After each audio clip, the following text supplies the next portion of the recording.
বিসমিল্লাহির রহমানির রহিম। আসসালামু আলাইকুম প্রিয় শিক্ষার্থী এবং আমার প্রাণপ্রিয় অভিভাবক ও এই মুহূর্তে আমাকে যারা লাইভ সেশনে দেখছেন সবাইকে আজকের অনলাইন ক্লাসে স্বাগত জানাচ্ছি। আমার আজকের উপস্থাপনের বিষয় হচ্ছে নবম দশম শ্রেণীর পদার্থবিজ্ঞান চতুর্থ অধ্যায়ের শক্তি নিয়ে আলোচনা করব। আজকের টপিকস হচ্ছে শক্তি ও তার বিভিন্ন রূপ। শক্তি ও তার বিভিন্ন রূপ সম্পর্কে আলোচনা করব। তো শিক্ষার্থী বন্ধুরা, আমরা গত ক্লাসে আলোচনা করেছিলাম কাজ সম্পর্কে। তার আগের অধ্যায়ে আমরা বল সম্পর্কে আলোচনা করেছি।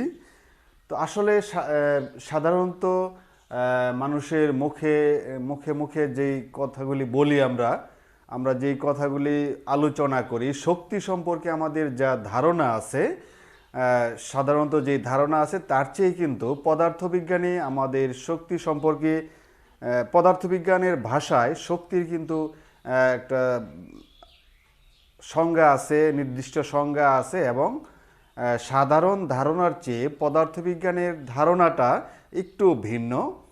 তো শক্তি হচ্ছে কি? শক্তি আসলে আমরা এমনি সাধারণত যে বিষয়টা বুঝি যে বল প্রয়োগ করা, শক্তি প্রয়োগ করা, ক্ষমতা প্রয়োগ করা, জোর প্রয়োগ করা, আসলে সবগুলি সাধারণভাবে একই অর্থ আমরা বুঝি, কিন্তু পদার্থবিজ্ঞানের ভাষায় এই বিষয়গুলি সম্পূর্ণ আলাদা আলাদা বিষয়।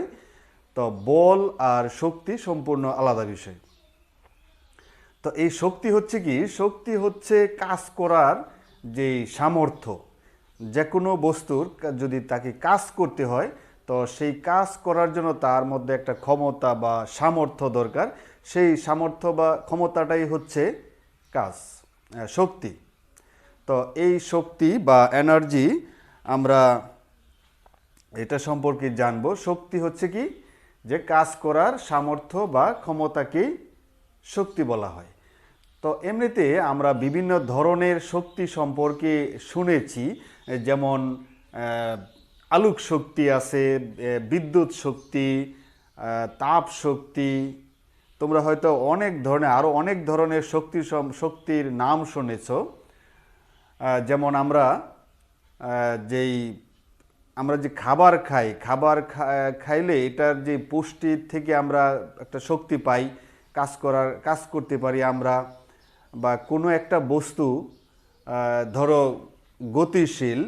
গতিশীল একটা বস্তু, সে গতির কারণে সে অন্য একটা বস্তুকেও কিন্তু ঠেলে নিয়ে যেতে পারে। তো অন্য একটা বস্তুকে ঠেলে নিয়ে যেতে পারে কিভাবে? যে অন্য একটা বস্তুর উপর তার গতিশীল বস্তু কর্তৃক বল প্রয়োগ হয়। বল প্রয়োগ করার কারণে ওই বস্তুটা তার স্মরণ হয়। যেখানে বল প্রয়োগের কারণে স্মরণ হয়, সেইখানে আমরা জানি কি বল এবং স্মরণের গুণফলকে আমরা বলি কাজ। তাহলে এখানে কাজ হয়। তো এই কাজ আর শক্তি মূলত একই জিনিস, শুধু কাজ করার যেই ক্ষমতা বা সামর্থ্য এটাকে শক্তি বলা হয়। শক্তি এবং কাজ দুটার মধ্যে যেই বিষয়টা হচ্ছে যে আমরা জানি কোনো একটা বস্তুতে বল প্রয়োগ করলে যদি বলের দিকে বস্তুটা স্মরণ ঘটে সেই ক্ষেত্রে কি হয়? ধনাত্মক কাজ হয়। আর যদি বল প্রয়োগ করলে বলের বিপরীত দিকে তার স্মরণ ঘটে সেই ক্ষেত্রে কি হয়? ঋণাত্মক কাজ হয়।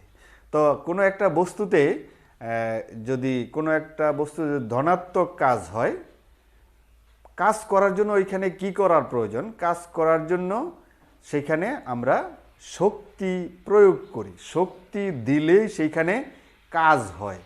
আর এটাকে যদি আমরা বিপরীতভাবে বলি তাহলে কি হবে? যে কোনো একটা কাজ হইতে গেলে সেখানে শক্তি প্রয়োগ করতে হয়, বা শক্তি প্রয়োগ করলে কাজ হয়, আর কাজ হইলে সেখানে শক্তি প্রয়োগ করা হয় বলতে শক্তি দেওয়া হয়। তো সেটা থেকে আমরা বলতে পারি যে যদি কোনো ধনাত্মক কাজ হয় তাহলে সেখানে শক্তি দেওয়া হয়, আর যদি ঋণাত্মক কাজ হয় তাহলে বুঝবো আমরা সেখান থেকে শক্তি সরিয়ে নেওয়া হয়। বা যেই বস্তুটা যার যে বস্তুটা শক্তি প্রয়োগ করে সে কি করে, মানে যার দ্বারা কাজটা হয় সে কি করে শক্তি এখান থেকে সরিয়ে নিয়ে আসে যদি ঋণাত্মক কাজ হয়। তো সেই হিসেবে শক্তি আমরা এতক্ষণ বিভিন্ন ধরনের শক্তির নাম শুনেছি, তোমরা হয়তো বা আরও অনেক ধরনের শক্তির নাম শুনে থাকবে, যেমন নিউক্লিয় শক্তি আছে, তারপরে সৌর শক্তি আছে। এই হিসাবে তোমরা বলতে পারো যে শক্তি তো তাহলে বিভিন্ন রূপ। শক্তি আসলে বিভিন্ন রূপ, কিন্তু মজার বিষয় হচ্ছে এই যে যত ধরনের শক্তি আছে সব শক্তি কিন্তু এক, শুধুমাত্র আমরা শক্তির রূপান্তরটা করতে পারি। এক প্রকার শক্তিকে আরেক প্রকার শক্তিতে রূপান্তর করা যায়। শক্তির এই মহাবিশ্বে মোট শক্তির পরিমাণ নির্দিষ্ট, কোনো নতুন করে কোনো প্রকার শক্তি সৃষ্টি করা যায় না, আবার কোনো শক্তিকে ধ্বংসও করা যায় না। শুধুমাত্র এক প্রকার শক্তিকে অন্য প্রকার শক্তিতে রূপান্তর করা যায়। যেমন আমরা দেখো এই যে লাইট জ্বলছে, এখান থেকে আমরা কি পাই, আলোক শক্তি পাই, এবং এই লাইটে যদি আমরা হাত দিই, আমরা স্পর্শ করি, তাহলে বুঝবো যে এখানে তাপও উৎপন্ন হয়েছে। তো এটা আমরা এখান থেকে দুইটা শক্তি পাইলাম, আলোক শক্তি পাইলাম এবং বিদ্যুৎ শক্তি পাইলাম, আলোক শক্তি পাইলাম এবং তাপ শক্তি পাইলাম। তো এই শক্তিটা কোত্থেকে আসলো? এই শক্তিটা কি এখানে কোনো উৎপন্ন হয়েছে? অবশ্যই না, শক্তিটা শুধুমাত্র বিদ্যুৎ শক্তির রূপান্তর হয়েছে। তো এই হিসাবে বলা যায় যে এই মহাবিশ্বে যত প্রকার শক্তি আছে সকল শক্তি নির্দিষ্ট, এবং এক প্রকার শক্তিকে শুধুমাত্র অন্য প্রকার শক্তিতে রূপান্তর করা যায়। তো এই যে কথাটা বললাম যে মহাবিশ্বে মোট শক্তির পরিমাণ নির্দিষ্ট, শক্তিকে সৃষ্টিও করা যায় না, ধ্বংসও করা যায় না, কেবলমাত্র এক প্রকার শক্তিকে আরেক প্রকার শক্তিতে রূপান্তর করা যায়। এই কথাটুকুই হচ্ছে শক্তির নিত্যতা সূত্র বা শক্তির সংরক্ষণশীলতা সূত্র। তো আমরা এবার তাহলে জানলাম কি যে শক্তি আর কাজ মূলত একই ধরনের রাশি, যার কারণে শক্তির একক এবং কাজের একক একই হবে। আমরা জানি কাজের একক হচ্ছে জুল, তাহলে শক্তির এককও হবে জুল। আর যেহেতু দুইটার একক একই রকম, মাত্রাও হবে একই রকম, কাজের মাত্রা হচ্ছে m l স্কোয়ার t⁻⁻²। এটা হচ্ছে কাজের মাত্রা। তো এটা হবে কি শক্তিরও মাত্রা। এটা আমরা এই পৃথিবীতে যত ধরনের শক্তি পাই সেই ক্ষেত্রে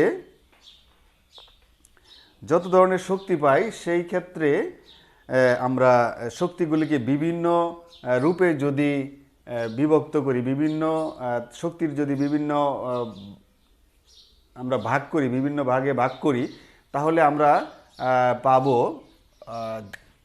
শক্তির পদার্থবিজ্ঞানে আসলে যেই শক্তিটাকে নিয়ে সবচেয়ে বেশি আলোচনা করা হয়েছে, বেশিরভাগ সময় যেই শক্তি সম্পর্কে আলোচনা হয়েছে তা হচ্ছে গতি শক্তি। এই গতির কারণে কিন্তু আমরা অনেক ধরনের শক্তি পাই। যেমন একটা গাড়ি, আমরা গত অধ্যায়েও পড়েছিলাম যে দুর্ঘটনা কেন ঘটে।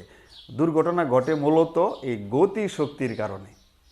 তো এই যে কোনো একটা বস্তু গতিশীল হইলে গতির কারণে তার মধ্যে যে একটা শক্তি সঞ্চিত হয়, হ্যাঁ, এই শক্তির দ্বারা যে কাজ করা যায়, তো এই যে গতি শক্তি, এটা নিয়ে কিন্তু সবচেয়ে বেশি আলোচনা হয়েছে পদার্থবিজ্ঞানে। তো বিভিন্ন ধরনের শক্তি মিলিয়ে আমরা শক্তির বিভিন্ন রূপ সম্পর্কে লিখতে পারি। যেমন যান্ত্রিক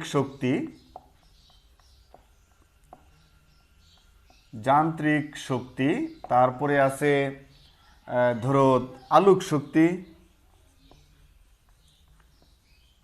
শক্তি আছে, তারপরে আছে ধরো তাপ শক্তি। আমরা এই যাবৎ যতগুলি শক্তি সম্পর্কে শুনেছি সবগুলি শক্তি যদি আমরা উপস্থাপন করি, আমরা লিখি, তাহলে এই ধরনের একটা তালিকা পাবো। তাপ শক্তি আছে, তারপরে আছে আলোক শক্তি দ্বারা আমরা কি করি, যেই শক্তির সাহায্যে আমরা কোনো বস্তু দেখি সেই শক্তিটা হচ্ছে কি আলোক শক্তি। আর তাপ শক্তি কি, আমরা কোনো বস্তু উত্তপ্ত করতে যেই শক্তিটা ব্যবহার করি তা হচ্ছে তাপ শক্তি। তারপরে আমরা কোনো কারো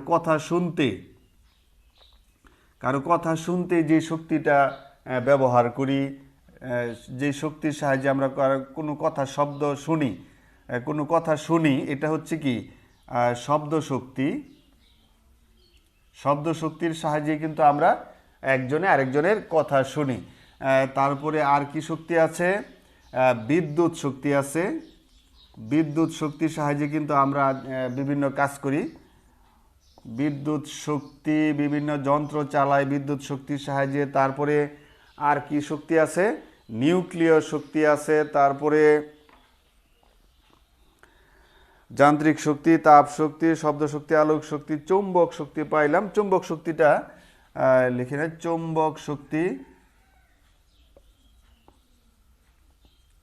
চৌম্বক শক্তি আছে। তারপরে রাসায়নিক শক্তি আছে। রাসায়নিক শক্তি, আমরা যে বিভিন্ন রাসায়নিক কোষ ব্যবহার করি, যে ব্যাটারিগুলি ব্যবহার করি, এই ব্যাটারিতে আসলে রাসায়নিক শক্তি সঞ্চিত থাকে। রাসায়নিক শক্তি। তারপরে আছে নিউক্লিয় শক্তি।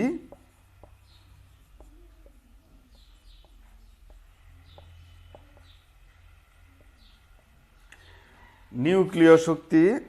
তারপরে আছে সৌর শক্তি। আমরা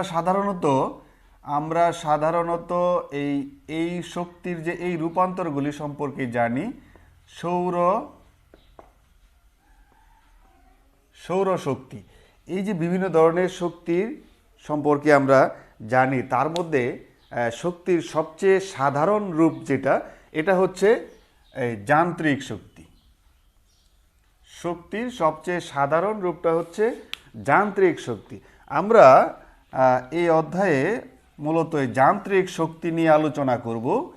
যান্ত্রিক শক্তির মধ্যে যান্ত্রিক শক্তিটা আবার দুই ধরনের হয়। একটা হচ্ছে গতি শক্তি, আরেকটা হচ্ছে বিভব শক্তি।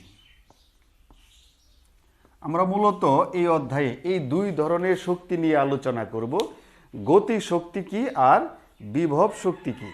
গতি শক্তি হচ্ছে মূলত কোনো একটা বস্তু গতিশীল হওয়ার কারণে তার মধ্যে কাজ করার যেই সামর্থ্য বা ক্ষমতা সৃষ্টি হয় তাকে বলা হয় গতি শক্তি।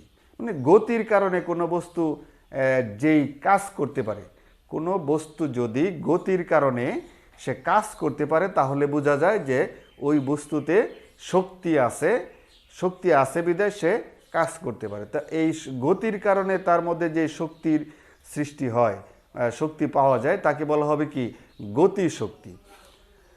তো আবার কোনো বস্তু তার অবস্থান বা আকৃতি পরিবর্তন করার কারণে তার মধ্যে শক্তি সঞ্চিত হয়। ধরো আমি যদি একটা ফুটবল, এটাকে আমি যদি চাপ দিলে দেখা যাবে যে তার আকৃতি একটু পরিবর্তন হবে, একটু দেবে যাবে। আবার যদি আমি ছেড়ে দিই, তাহলে সে কী করবে, আবার আগের অবস্থায় ফিরে আসবে। তার মানে আমি চাপ দিয়ে তার আকৃতি পরিবর্তন করলাম এবং ছেড়ে দিলে সে কী করবে, সে আগের অবস্থায় ফিরে আসবে। এবং ফিরে আসার সময় এখানে যদি আমি কোনো ভার দিয়ে রাখি, তাহলে এই ভারটাকেও সে সরাইতে পারবে, তার মধ্যে সে কাজ করতে পারবে। আবার দেখা যায় আমি কোনো বস্তুকে যদি আমার এই যে ধরো এই ডাস্টারটা আমি যদি এইখান থেকে কিছু উপরে উঠাই, তার অবস্থান পরিবর্তন করি, তাহলে এটাকে আমি যদি এখান থেকে ছেড়ে দিই, তাহলে নিচে সে পড়তে থাকবে, মধ্যাকর্ষণের কারণে নিচে পড়তে থাকবে এবং পথে অন্য কোনো বস্তুকেও সে গতিশীল করতে পারবে। অন্য কোনো বস্তু যদি তার পথে এসে পড়ে তাহলে ওইটাকেও সে সরাইতে পারবে এখানে। তার মানে এই বস্তুটা তার অবস্থান পরিবর্তন করার কারণে সে অন্য বস্তুর উপর বল প্রয়োগ করতে পারবে এবং বল প্রয়োগ করে ওটা সরণ ঘটাইতে পারবে। তো বল প্রয়োগ আর সরণ যদি হয় তাহলে সেক্ষেত্রে অবশ্যই কাজ হবে। আর এই যেই কাজটুকু হবে, কাজ হবে মানে এখানে শক্তি প্রয়োগ করা হয়েছে। তো এই ধরনের শক্তিকে বলা হবে বিভব শক্তি। আমি আজকের ক্লাসে শুধু গতি শক্তি নিয়ে আলোচনা করব। পরবর্তী ক্লাসে আমি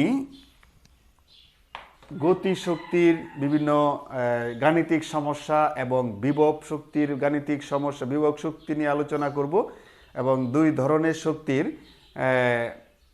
যে পারস্পরিক সম্পর্ক, গতিশক্তি এবং বিভব শক্তির সম্পর্ক এবং সেই সংক্রান্ত গাণিতিক সমস্যা নিয়ে আলোচনা করব। তো আজকে আমরা আলোচনা করছি গতিশক্তি নিয়ে।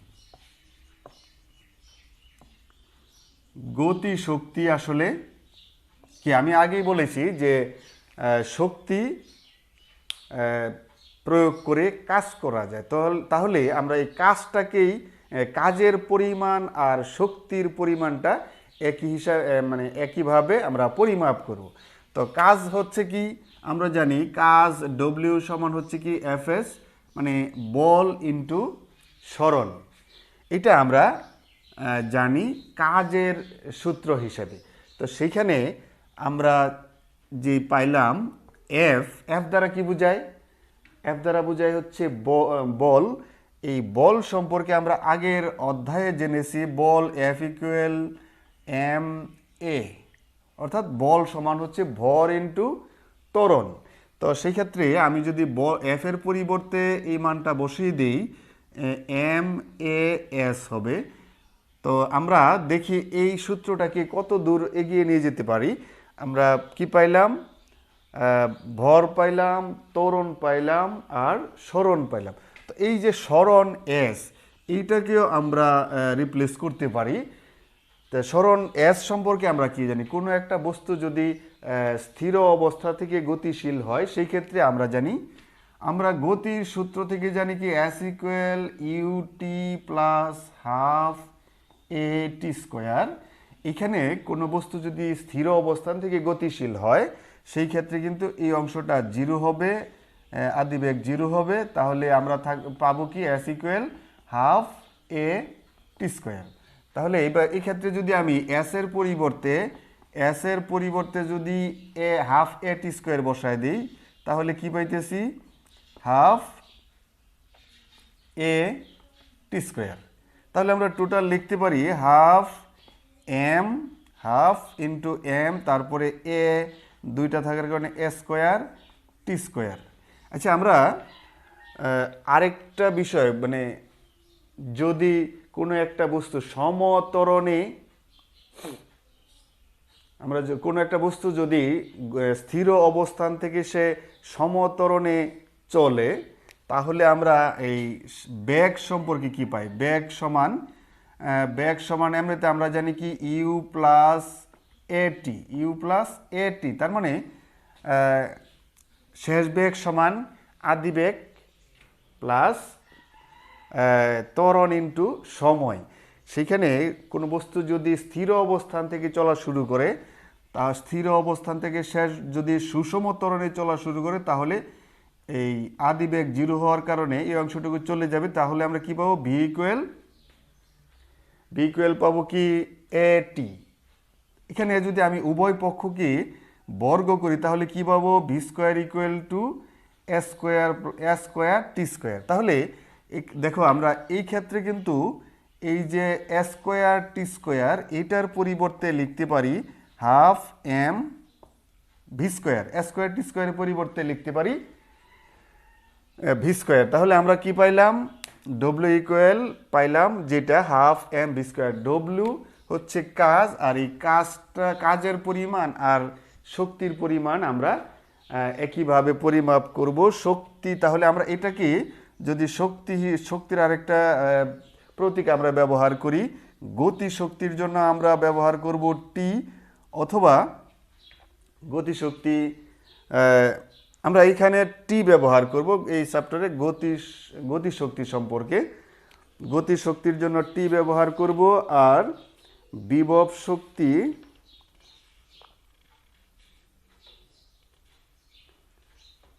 শক্তি নিয়ে আমি পরবর্তী ক্লাসে আলোচনা করব। আপাতত গতি শক্তি নিয়ে আমার আলোচনা এইটুকুই। আমরা যদি এবার একটা গতি সম্পর্কে আমরা যদি একটা বাস্তব বিষয় নিয়ে আলোচনা করি, যেমন তোমাদের পাঠ্য বইতে একটা উদাহরণ দেওয়া আছে এখানে, যে কোনো একটা বস্তুতে বল প্রয়োগ করার কারণে বলের পরিমাণটা ধরো 100 নিউটন বল, কোনো একটা বস্তুতে যদি 100 নিউটন বল প্রয়োগ করি এবং বল প্রয়োগ করার কারণে যদি তার সরণ হয় 10, যদি তার সরণ হয় 10 মিটার, কোনো একটা বস্তুতে 100 নিউটন বল প্রয়োগ করার কারণে তার 10 মিটার সরণ হইল, সেই ক্ষেত্রে আমরা কি পাবো? ডব্লিউ সমান পাবো হচ্ছে এফ এস, মানে কাজের পরিমাণটা আমরা বের করতে পারবো। কাজের পরিমাণটা বের করতে পারবো হচ্ছে 100 নিউটন গুণ হচ্ছে 10 মিটার। তাহলে আমরা সেই ক্ষেত্রে পাবো ডব্লিউ সমান 1000 জুল, কাজের একক জুল। তবে সেই ক্ষেত্রে এই যে একটা বস্তুতে 100 নিউটন বল প্রয়োগ করার কারণে 10 মিটার সরণ ঘটলো, যদি বস্তুটা অন্য একটা পৃষ্ঠের উপর দিয়ে চলে এবং যদি সেখানে ঘর্ষণ হয় এবং এই ঘর্ষণ বলটা যদি সেখানে যদি ঘর্ষণ বলের পরিমাণ যদি হয় 10 নিউটন, ঘর্ষণ বলের পরিমাণ 10 নিউটন হলে এই ঘর্ষণ বলটা কোন দিকে কাজ করবে? ঘর্ষণ বলটা কি ধরনের কাজ করবে? আসলে ঘর্ষণের কারণে আমাদের কি হয়, কোনো একটা বস্তু গতিশীল হইতে বাধার সৃষ্টি করে, মানে সেখানে ঋণাত্মক কাজ হবে। তো ঋণাত্মক কাজের পরিমাণটা কত হবে? ঋণাত্মক কাজের পরিমাণটা হবে সেইখানে ডব্লিউ ইকুয়াল মাইনাস, এটা যদি W1 হয়, এটা যদি W2 ধরি, তাহলে মাইনাস কত হবে? মাইনাস বলটা হইল 10 নিউটন, আর সরণ হবে কত? সরণ হবে 10 মিটার। সেই ক্ষেত্রে আমার কাজটা হবে, ঋণাত্মক কাজ হবে -100 জুল। তাহলে আমার কৃত কাজটা, মানে কি পরিমাণ কাজটা আমরা পাবো এইখান থেকে? আমরা কাজ পাবো হচ্ছে এই 1000 জুল থেকে আমাদের ডব্লিউ ইকুয়াল টু হবে কি W1 মাইনাস W2 সমান হবে কি 1000 জুল মাইনাস হবে এই 100 জুল সমান হবে কত? 900 জুল। 900 জুল কাজ আমরা এখান থেকে পাবো, বা এটাই হচ্ছে কৃত কাজ। তো যাই হোক, আমরা এই কৃত কাজটাকে এই শক্তি হিসাবে জানবো। শক্তি আর কাজ এখানে মূলত একই ধরনের রাশি। কাজের যেমন দিক নাই, শক্তিরও সেরকম দিক নাই। তাহলে কাজ একটা স্কেলার রাশি, শক্তিও হবে স্কেলার রাশি। তো আমরা পরবর্তী ক্লাসে বিভব শক্তি নিয়ে আলোচনা করব এবং গতি শক্তি ও বিভব শক্তির সম্পর্ক ও গাণিতিক সমস্যাগুলি সমাধান করব, বিভিন্ন কয়েকটা গাণিতিক সমস্যার সমাধান করব। তো পরবর্তী ক্লাসে তোমরা আমার সাথে যুক্ত থাকবে সেই প্রত্যাশায়, সকলের সুস্থতা কামনায় আজকে এখানেই শেষ করলাম। সবাইকে ধন্যবাদ জানাচ্ছি।